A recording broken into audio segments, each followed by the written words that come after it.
Investing in a multifamily syndication, I believe, is obviously a fantastic tool. But like any investment, there are certain pros and there are definitely certain cons. And multifamily is no different. So what I thought I would do in this video is share with you my comprehensive list of the pros and cons of investing into a multifamily syndication.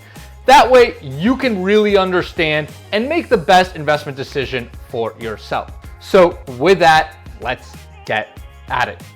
What's going on, guys? My name is Lior and welcome back to my channel. Now, before I get into it, super quickly, guys, if this is your first time on my channel, first of all, welcome. Second of all, make sure you smash that subscribe button for me.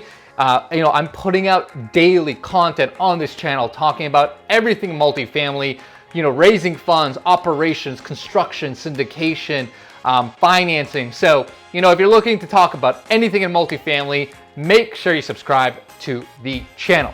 So let's get right into it and talk about the pros and cons of investing into a multifamily syndication. So let's start with the pros, and let's start with pro number one.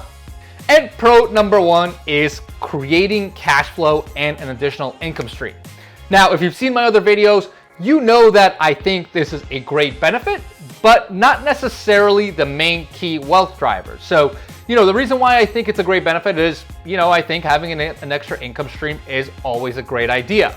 Now, this is not necessarily going to be where all the juice is made on a multifamily deal, but creating cash flow, creating an additional income stream, not only fills your pockets every month, but helps the deal continue to float and move along in operation. So that's absolutely a pro. Pro number two that you need to consider is the tax benefits. Now, there's going to be a whole separate video on the tax benefits, but at a high level, there are a couple of key tax benefits that you get to partake in when you invest into a multifamily syndication, right? Like any real estate investment, you're first going to have depreciation, right? So you're going to be able to depreciate the property. But what's going to be even more interesting, especially as you go with larger commercial multifamily, is you're going to be able to do what's called cost segregation, right? Which essentially is going to allow you to accelerate the depreciation on certain items within the real estate and essentially create additional tax benefits and increase cash flows on the property. So you're going to have some real amazing tax benefits, which is the second pro of investing into a syndication.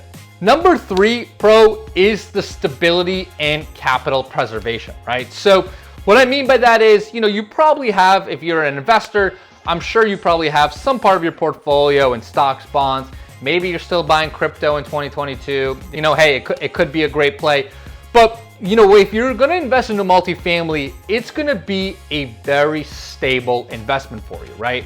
Because unlike stocks, bonds, and crypto, right, certain tweets or political actions or scandals from across the country or even across the globe aren't necessarily going to have the effect that they do on certain stocks, on bonds, and crypto, right? So it's going to be a much more stable investment. It's not going to fluctuate as much. And it's really going to maintain value over a long period of time, especially if you invest into a correct strategic location. Now, number four is natural and forced appreciation. So, I just mentioned investing into a correct strategic location. If you do that, your asset is going to continue to have growth and demand over long periods of time, which is going to be organic, natural appreciation over a long period of time. But what you can also do when investing in multifamily is what's called forced appreciation, right?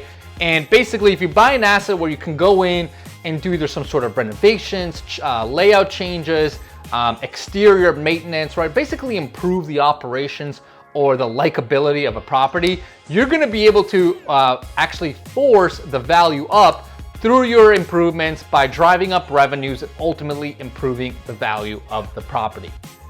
And number five, which I think is really important, especially as someone that's potentially going to invest equity into a multifamily syndication, is as a limited partner, right, or a capital partner, you have, as the name would suggest, pretty limited liability, right? Typically, the liability of a capital partner really goes to the extent of their capital investment, right? So, obviously, like any investment, multifamily investing has its risks.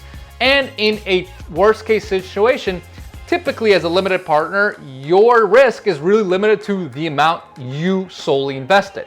right? It's really the general partner that takes on risk of the debt, right? Because they're typically the ones that sign on the debt that bring on the property. And any other sort of liability exposure that may come with a property typically goes on the general partnership. Now, again, this is not legal advice. There's obviously a lot of legal differences from deal to deal, so make sure to do your homework. But at a high level, that is the case, and as a general rule of thumb. So that is obviously fantastic for you as someone that's looking to make risk-adjusted returns without necessarily all the liability of what it takes to be a general partner in a deal. Now, those are some fantastic pros. So let's actually talk about some of the cons that you really need to think about if you're going to invest in a deal like this. And con number one is, as you might have guessed from that last pro I mentioned, structuring can be a little complex, and you're probably going to have to involve your attorney, right? Because multifamily, there's a lot of moving pieces and a lot of moving docs. So typically what happens, there's a lot of different documents that you need to go over, you want to review. It's not necessarily, it's not necessarily rocket science, but there's a lot of legal things that need to go into a syndication. And typically you're going to want to involve your attorney to really make sure you flush out the key important details and risks of a deal. Number two con that you need to be aware of is typically on syndications, there are minimum investment amounts, right? So, some syndicators will have their minimum investment amounts be 50,000, 100,000. I've seen even 200,000. So, obviously you can invest a lot less cash into a syndication than if you're going to buy a property by yourself. But you still need to be aware that there are typically minimum investment amounts that you will need to hit in order to invest in a deal. Number three con, and I think this is a big one that you need to be aware of, is lack of control as a limited partner. So, we talked about that you have limited liability, but the flip side is too, you typically have no real operational control of the property.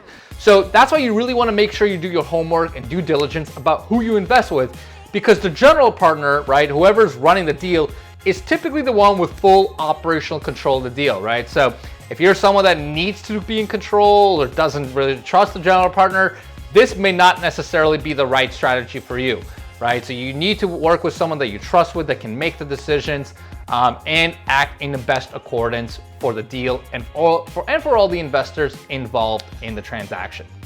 Number four con you need to be aware of is the illiquidity of the investment.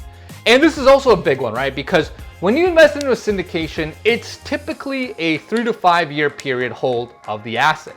Now, if something comes up in year 12 or month 12 or month 24, you all of a sudden need some cash, it's going to be very, very, very hard to pull that out from the syndication you invested in. So it's an illiquid investment, right? So you want to make sure if you're investing into syndication, those are not necessarily emergency funds or funds that you're going to need, sometime near in the future. And number five is, it kind of goes along with some of the previous points we made, but there's going to be a lot of stakeholders involved in a syndication, right? So, as you can kind of see, there's a lot of moving components. There's a lot of moving pieces, a lot of different players involved, the general partners, the limited partners. You're going to have a lot of other people involved, right? You're typically going to have your attorney. There's going to be typically the GP's attorney that puts together all the docs. You probably want to get your CPA involved, right? Make sure that the tax structure makes sense for you and your tax liabilities, right? So you're just going to have to do a lot of prep work and a lot of diligence to really make sure that ultimately this is the best investment for you.